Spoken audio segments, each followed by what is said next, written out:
given the 30,000 pounds.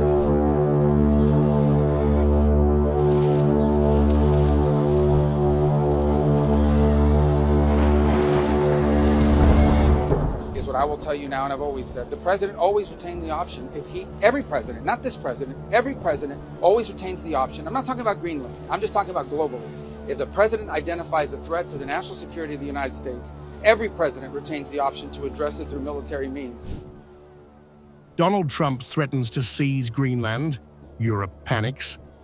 Brussels and NATO scramble, revealing a continent stripped of influence, powerless to stop Washington's whims. EU leaders lecture on sovereignty while secretly admitting they have no leverage. The Arctic is now exposed. Europe is a spectator to American aggression.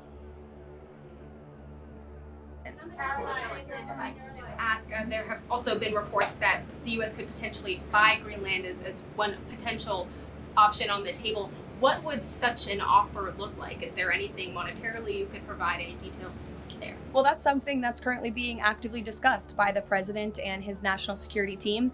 And I would point out that the acquisition of Greenland by the United States is not a new idea. This is something that presidents dating back to the 1800s have said is advantageous for America's national security.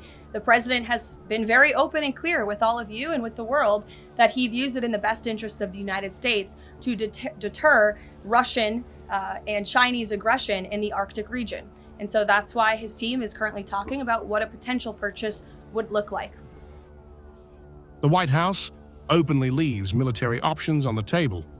Secretary of State Rubio prepares talks, but Trump's preference is clear. Negotiation if convenient, force if not. Europe has no real tools. Its diplomats frantically search a toolbox that simply does not exist. NATO's credibility hangs by a thread. What I think the White House said yesterday is what I will tell you now, and I've always said. The president always retained the option. Every president, not this president, every president always retains the option. I'm not talking about Greenland. I'm just talking about globally. If the president identifies a threat to the national security of the United States, every president retains the option to address it through military means. As a diplomat, which is what I am now, and what we work on, we always prefer to settle it in different ways. That included in Venezuela. We tried repeatedly to reach an outcome here that did not involve having to go in and grab an indicted drug trafficker. Those were unsuccessful, unfortunately. EU foreign ministers proclaim Greenland is not for taking, while behind closed doors they confess helplessness. Germany, France, Poland, talks, letters and statements mask Europe's panic.